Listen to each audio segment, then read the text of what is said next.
Good morning student. साधना शिक्षण संस्थान की ऑनलाइन क्लासेस में मैं भारती आपका स्वागत करती हूँ। देखिए, कल वाले वीडियो में लास्ट में मैंने आपसे 2 क्वेश्चन पूछे थे। क्वेश्चन फर्स्ट था कि H3PO4 जो है उसकी क्षारकता कितनी है। तो इसकी क्षारकता यानी इसमें कितने OH समूह हैं, तो इसकी क्षारीयता कितनी होती है, 3 होती है। यानी इसमें कितने OH समूह उपस्थित हैं, 3 OH समूह उपस्थित हैं। P डबल बॉन्ड O एक फास्फोरस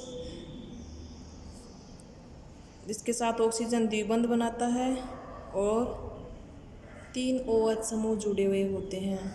यानी 3 हाइड्रोजन हो गए और 4 ऑक्सीजन हो गए। ये हो गई इसकी स्ट्रक्चर। संयोजी कोष में 5 इलेक्ट्रॉन, 5 बंध बना रखे हैं। OH की संख्या कितनी है, 3 है, तो क्षारीयता कितनी होगी, 3 होगी।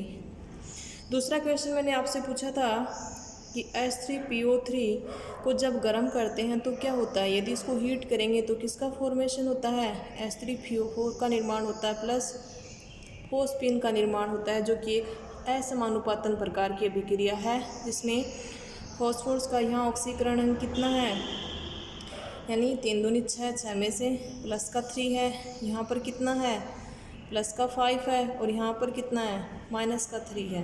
तो यानी एक असमानुपातन प्रकार की अभिक्रिया में 2 से अधिक ऑक्सीकरण अंक एक ही परमाणु द्वारा प्रदर्शित किए जाते हैं।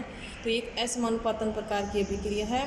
तो इन दोनों क्वेश्चनों के आंसर कई स्टूडेंट ने सही बताए हैं, तो थैंक यू। और देखिए, कल वाले वीडियो में अपन ने क्या बात की थी, यानी जनरल प्रॉपर्टी जो है इलेक्ट्रॉन नेगेटिविटी की बात की थी, इलेक्ट्रॉन लब्धि एंथैल्पी की बात की थी कि एक 16 ग्रुप एलिमेंट में जब अपन ऊपर से जाते हैं तो इलेक्ट्रॉन नेगेटिविटी के मान में क्या चेंजेस आते हैं, इलेक्ट्रॉन लब्धि एंथैल्पी के मान में क्या चेंजेस आते हैं और इनका ऑर्डर क्या होता है, किसकी इलेक्ट्रॉन नेगेटिविटी ज़्यादा होती है और किसकी इलेक्ट्रॉन गेन एंथैल्पी ज़्यादा होती है और क्यों होती है। तो इनका डिस्कस अपन कल वाले वीडियो में किया था। उसके बाद अपन ने देखी थी फिजिकल प्रॉपर्टी, यानी 16 ग्रुप जो एलिमेंट हैं, एटोमेटिसिटी की उनकी बात की थी अपन, मेल्टिंग पॉइंट की बात की थी, बॉइलिंग पॉइंट की बात की थी। उसके बाद अपन ने डेंसिटी की बात की थी और मेटेलिक प्रॉपर्टी की बात की थी कि कौन धातु है, कौन अधातु है और कौन उपधातु है। इतना सारा डिस्कस अपन ने किया था कल वाले वीडियो में। आज अपन बात करेंगे, एक ऑक्सीडेशन स्टेट भी बताया था, यानी केमिकल प्रॉपर्टी की अभी भी अपन ने बात की थी। केमिकल प्रॉपर्टी में पहले अपन ने देखी थी ऑक्सीडेशन स्टेट, यानी -2 ऑक्सीकरण अंक, पोलोनियम शो नहीं करता, वर्ग में ऊपर से नीचे जाते हैं, किसका स्थायी होता है जनरल ऑक्सीडेशन स्टेट, प्लस का 6 भी प्रदर्शित नहीं करता, करियर युग्म प्रभाव के कारण पोलोनियम, ऑक्सीजन जो है उसमें रिक्त डी कक्षक अनुपस्थित होते हैं, इस कारण अधिकतम सहसंयोजकता उसकी 4 होती है, ज़्यादा ऑक्सीकरण अंक यानी वो +6 प्रदर्शित नहीं कर सकता है। तो इतना सारा डिस्कशन। फिर अपन ने देखा था ऑक्सीजन का असामान्य व्यवहार, यानी ऑक्सीजन का असामान्य व्यवहार क्यों होता है। एक तो उसकी विद्युत ऋणात्मकता उच्च होती है, आयनन एंथैल्पी का मान उच्च होता है, इलेक्ट्रॉन लब्धि एंथैल्पी का मान देखा जाए तो क्या होता है, सबसे कम होता है, क्योंकि आकार छोटा होने के कारण उस कोष में और इलेक्ट्रॉन जो वो इंटर नहीं कर सकते, क्योंकि इलेक्ट्रॉन के मध्य क्या लगता है, प्रतिकर्षण बल प्रभावी होता है। ऑक्सीजन में रिक्त डी कक्षक अनुपस्थित होता है, इस कारण अधिकतम सहसंयोजकता कितनी कर सकता है, 4 कर सकता है। तो इतना सारा डिस्कशन अपन ने कल वाले वीडियो में किया था। आज अपन देखेंगे अगली जो केमिकल प्रॉपर्टी है,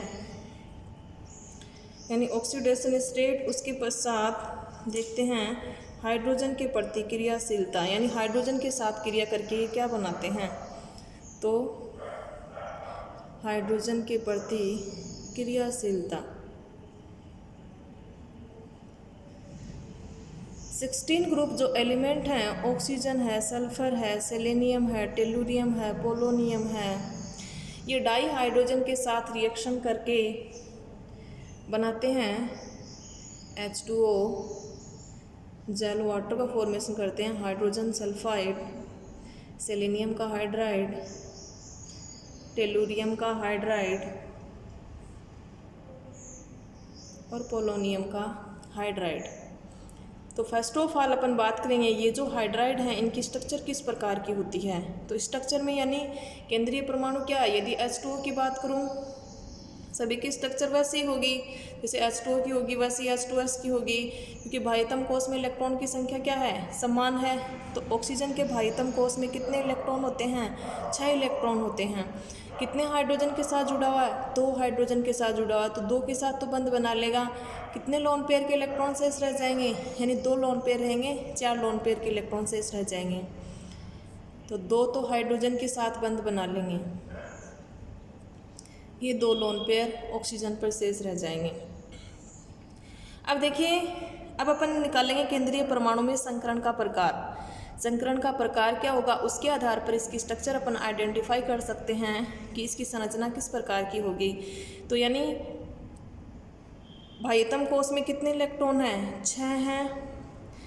एक कलाबंदी स्पीसीज कितनी जुड़ी हुई हैं, 2 जुड़ी हुई हैं, तो 2 ये हो गई। ऊपर कोई चार्ज नहीं है, 0 चार्ज है, डिवाइडेड बाई 2, तो 8/2 संकरित कक्षकों की संख्या कितनी आ गई, 4। संभावित संकरण का प्रकार क्या होगा, sp3 होगा।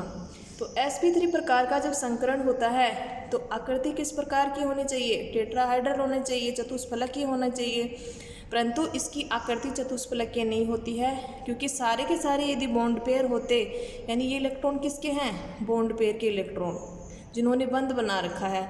और जो इलेक्ट्रॉन बंध बनाने की प्रक्रिया में भाग नहीं लेते हैं वो क्या कहलाते हैं, लोन पेयर के इलेक्ट्रॉन कहलाते हैं। तो लोन पेयर के इलेक्ट्रॉन जितने ज़्यादा प्रेजेंट होंगे उस स्थिति में क्या होगा, रिपल्सन फोर्स बढ़ेगा। तो रिपल्सन फोर्स बढ़ेगा तो बॉन्ड एंगल का मान क्या हो जाएगा, कम हो जाएगा। तो येस्पर सिद्धांत के आधार पर लोन पेयर के मध्य प्रतिकर्षण क्या होता है, सबसे ज़्यादा होता है। तो H2O में केंद्रीय परमाणु पर 2 लोन पेयर उपस्थित हैं, इस कारण इनके मध्य प्रतिकर्षण ज़्यादा होने के कारण रिपेल करेंगे तो उस दौरान ये लोन पेयर के इलेक्ट्रॉन इधर बॉन्ड पेयर की तरफ आएंगे, ये इधर बॉन्ड पेयर की तरफ आएंगे, तो इनको धक्का देंगे तो इसकी आकृति क्या हो जाएगी, यानी लीनियर होनी चाहिए थी, लेकिन क्या हो जाएगी, वी शेप हो जाएगी। और सारे के सारे यदि बॉन्ड पेयर होते चारों के चारों, तो उस स्थिति में आकृति क्या होती, टेट्राहाइड्रल स्ट्रक्चर होती। तो ये तो हो गई इसकी आकृति और संकरण, केंद्रीय परमाणु में संकरण। अब अपन बात करते हैं, यानी अब चाहे H2S हाइड्रोजन सल्फाइड की बनाओ, चाहे सेलेनियम के हाइड्राइड की बनाओ, चाहे टेलुरियम के हाइड्राइड की, स्ट्रक्चर सेम बनेगी और हाइब्रिडाइजेशन क्या आएगा, सेम आएगा। अब मैं बात करती हूँ बॉन्ड एंगल की, यानी बंध कोण का मान। जब sp3 प्रकार का हाइब्रिडाइजेशन होता है तो उस अणु में बंध कोण का मान कितना होना चाहिए, 109 डिग्री 28 मिनट होना चाहिए। लेकिन यहाँ पर बंध कोण का मान क्या है, कम आएगा। क्यों कम आएगा, क्योंकि 2 लोन पेयर प्रेजेंट हैं।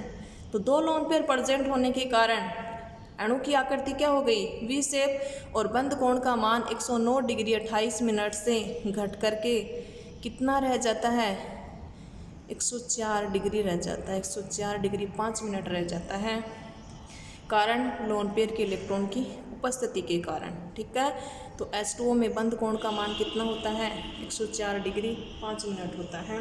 अब मैं बात करती हूँ बाकी के, यानी सारे हाइड्राइड जो हैं किसमें बॉन्ड एंगल का मान ज़्यादा होगा और किसमें कम होगा।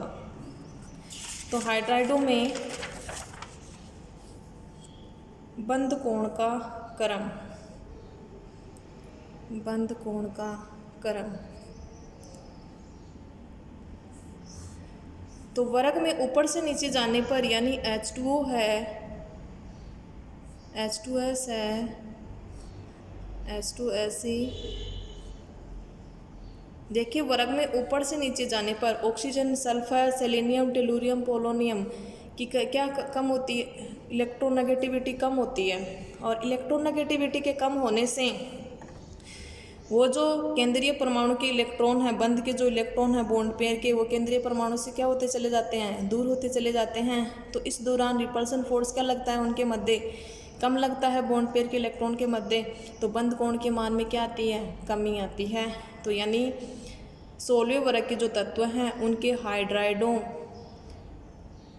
में वर्ग में ऊपर से नीचे जाने पर उनके बंध कोण के मान में क्या आती है, यानी बॉन्ड एंगल का मान जो है वो क्या होता है, डिक्रीज होता है। डिक्रीज क्यों होता है, यानी H2O में केंद्रीय परमाणु की विद्युत ऋणात्मकता ज़्यादा है, तो बंध के इलेक्ट्रॉन, यानी ये तो लोन पेयर के इलेक्ट्रॉन जो कि सभी पर सेम है, ये बॉन्ड पेयर के जो इलेक्ट्रॉन हैं अधिक विद्युत ऋणी जो परमाणु है उसके ज़्यादा पास में रहेंगे, और ज़्यादा पास में रहेंगे तो उस दौरान इन इलेक्ट्रॉन के मध्य की दूरी कम है। दूरी कम है तो क्या बढ़ेगा, रिपल्सन फोर्स बढ़ेगा, और रिपल्सन फोर्स बढ़ेगा तो क्या बढ़ेगा, बॉन्ड एंगल बढ़ेगा।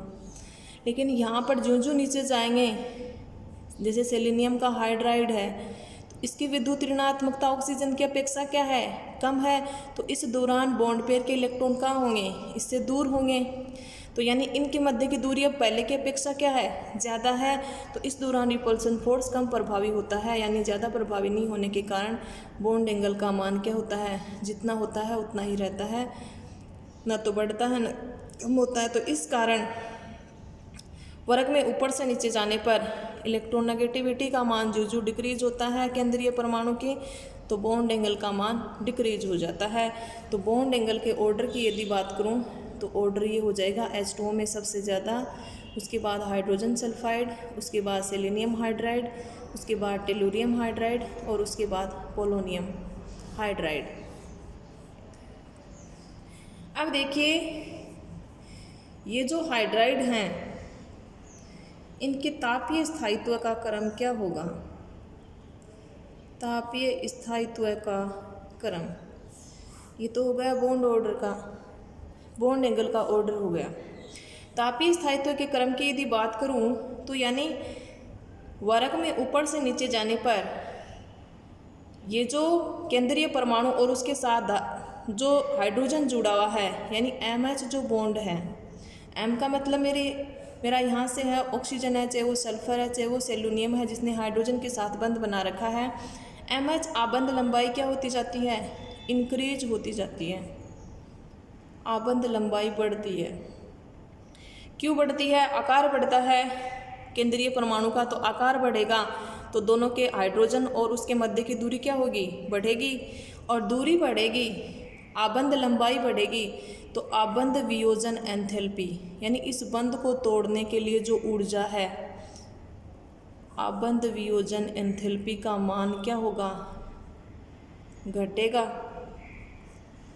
यानी जितना ज़्यादा आबंध लंबा होगा, यानी बॉन्ड लेंथ जितनी ज़्यादा होगी, तो उस बॉन्ड को तोड़ने के लिए कम एनर्जी की रिक्वायरमेंट होगी, आसानी से टूट जाएगा। इस कारण वो ताप के प्रति क्या होगा, कम स्थायी होगा, यानी ये इजीली टूट जाएगा।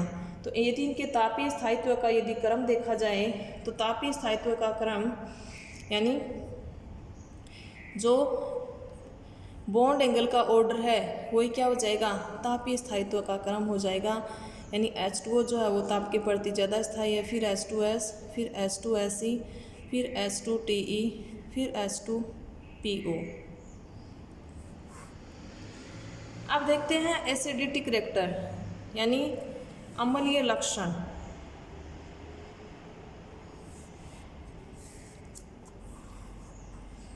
अम्लीय लक्षण, अम्ल क्या होते हैं, जो आसानी से क्या दे देते हैं, H+ आयन दे देते हैं।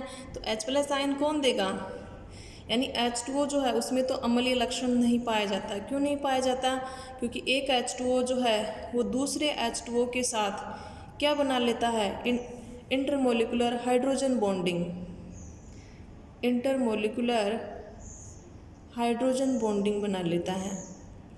यानी इनके मध्य क्या पाई जाती है, जल के अणुओं के मध्य इंटरमोलिकुलर हाइड्रोजन बॉन्डिंग पाई जाती है। अंतराण्विक हाइड्रोजन बॉन्डिंग पाए जाने के कारण यहाँ से कोई भी हाइड्रोजन मुक्त नहीं हो पाती है, तो इस कारण इसमें अम्लीय लक्षण नहीं पाया जाता। बाकी हाइड्रोजन सल्फाइड से यदि हाइड्रोजन टेलुरियम तक की यदि बात करूँ तो अम्लीय लक्षण जो है वो बढ़ता है, अम्लीय लक्षण बढ़ता है। क्यों बढ़ता है, क्योंकि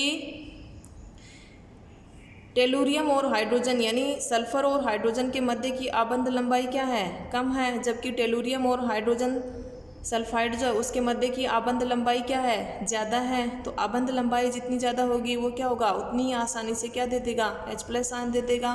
और जितनी आसानी से H+ आयन देगा तो उस स्थिति में उसमें अम्लीय लक्षण क्या होगा, उतना ही ज़्यादा होगा। तो अम्लीय लक्षण की यदि बात करूँ तो यानी आबंध लंबाई ज़्यादा है, आबंध वियोजन एंथैल्पी का मान कम होगा, आसानी से क्या दिए जाएंगे, H+ आयन दिए जाएंगे। इस कारण इसका अम्लीय लक्षण इसकी अपेक्षा ज़्यादा होता है। तो कई बार क्वेश्चन पूछ लिया जाता है कि टेलुरियम का हाइड्राइड जो है उसमें अम्लीय लक्षण जो है वो हाइड्रोजन सल्फाइड की अपेक्षा अधिक होता है, ऐसा क्यों होता है। तो आबंध लंबाई और आबंध वियोजन एंथैल्पी है, उससे आपको इसका आंसर देना है। अब देखिए अपचायक प्रकृति। अपचायक प्रकृति वर्ग में ऊपर से नीचे जाने पर, यानी जल को यदि छोड़ दूं, क्योंकि जल में तो क्या पाई जाती है, इंटरमोलिकुलर हाइड्रोजन बॉन्डिंग पाई जाती है, तो ये धन विद्युतीय तत्व यानी H+ का निष्कासन नहीं करता है। अपचायक प्रकृति बाकी के हाइड्राइडों में यदि देखी जाए तो वर्ग में ऊपर से नीचे जाने पर, यानी H2O को मैं छोड़ दूं, हाइड्रोजन सल्फाइड है, हाइड्रोजन सेलेनियम का हाइड्राइड है, टेलुरियम का हाइड्राइड है, तो इनमें वर्ग में ऊपर से नीचे जाने पर क्या होता है, अपचायक प्रकृति बढ़ती है। ऐसा क्यों होता है, क्योंकि आबंध लंबाई बढ़ती है।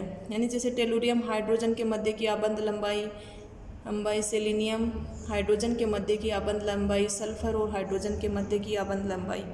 तो जो नीचे जाते हैं तो क्या होता है, आबंध लंबाई बढ़ती है, और आबंध लंबाई बढ़ती है तो हाइड्रोजन देने की प्रवृत्ति बढ़ती है, और हाइड्रोजन देने की प्रवृत्ति बढ़ जाने के कारण क्या होता है, जितने ज़्यादा धन विद्युतीय तत्व का आसानी से निष्कासन किए जाने के कारण ऐसा क्या हो जाता है, ऑक्सीकरण और ऑक्सीकरण करने वाले पदार्थ क्या कहलाते हैं, अपचायक कहलाते हैं। तो हाइड्राइडों में H2O को छोड़कर बाकी के जो हाइड्राइड हैं उनके वर्ग में ऊपर से नीचे जाने पर उनकी अपचायक प्रकृति बढ़ती है, क्योंकि उनकी आबंध लंबाई बढ़ जाने के कारण आबंध वियोजन एंथैल्पी का मान क्या हो जाता है, कम हो जाता है, हाइड्रोजन देने की प्रवृत्ति बढ़ जाती है, इस कारण उनकी अपचायक प्रकृति बढ़ती है। तो ये तो हो गई इनकी अपचायक प्रकृति की बात। अम्लीय लक्षण किस में ज़्यादा होगा, किस में कम होगा, तापीय स्थायित्व का क्रम हो गया, और बॉन्ड एंगल का ऑर्डर हो गया।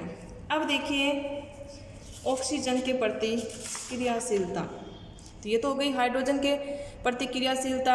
ये जो हाइड्राइड बनते हैं इनमें 4 ऑर्डर हो गए। ये किस में, तापीय स्थायित्व का क्रम ज़्यादा होगा, कम होगा, बंध कोण का मान, अपचायक प्रकृति और अम्लीय लक्षण। अब देखिए ऑक्सीजन के प्रति क्रियाशीलता।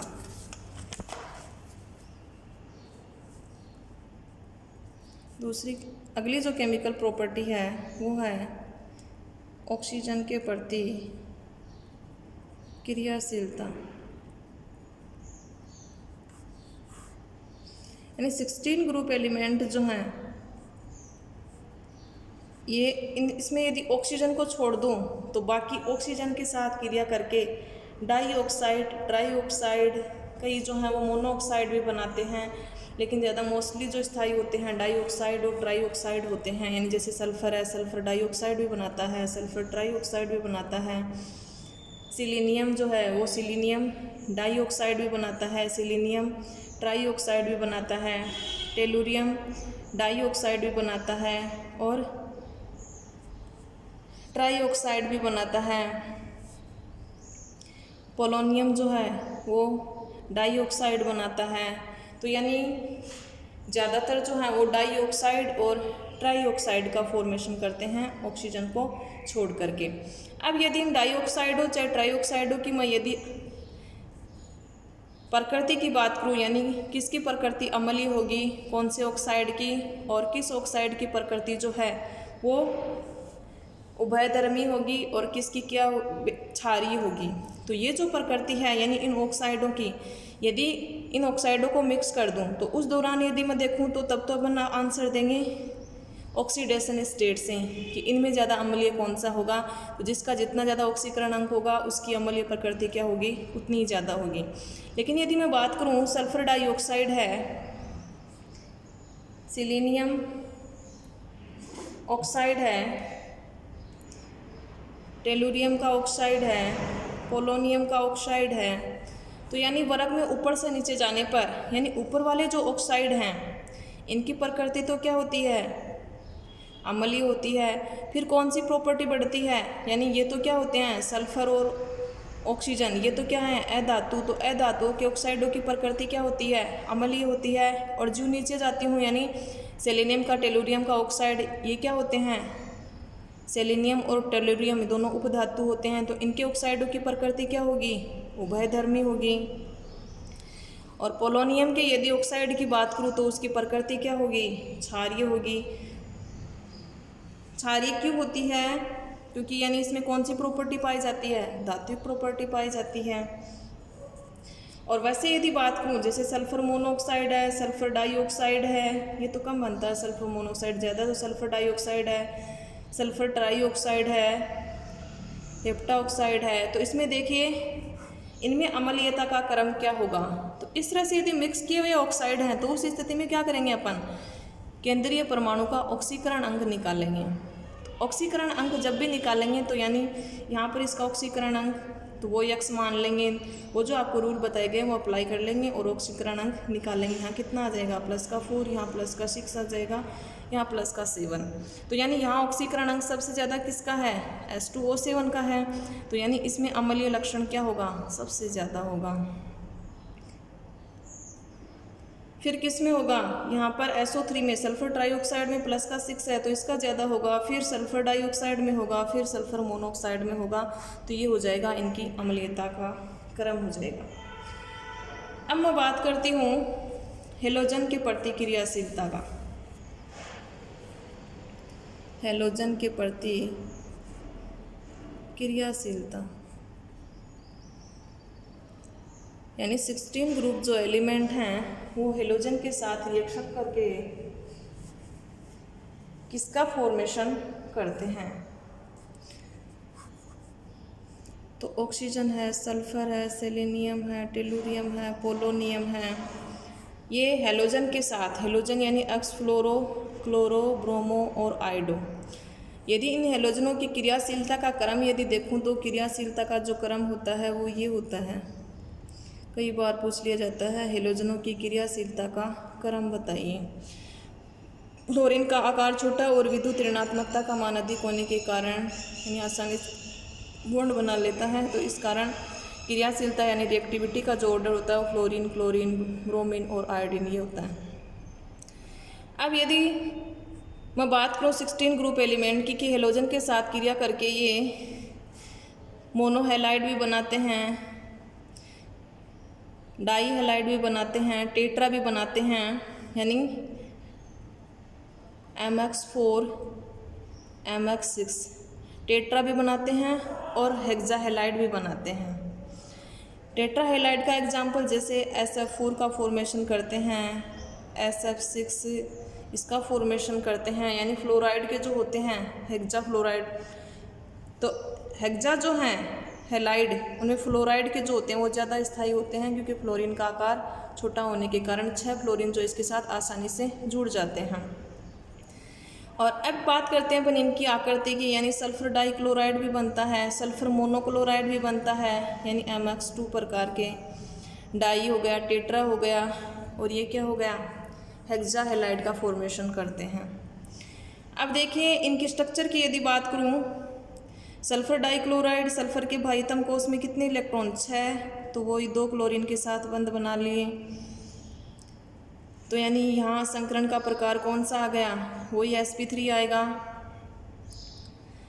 sp3 प्रकार का संकरण है। आकृति किस प्रकार की होनी चाहिए, टेट्रा, लेकिन 2 लोन पेयर की उपस्थिति के कारण आकृति क्या हो जाती है, वी शेप हो जाती है। SF4 की आकृति क्या होगी, यानी सल्फर 6, तो इसके हो गए भाइतम कोष में 4, ये 10 डिवाइडेड बाई 2, ऊपर कोई चार्ज नहीं है, 0, कितना आ गया 5, संकरित कक्षकों की संख्या 5 है तो संभावित संकरण का प्रकार क्या होगा?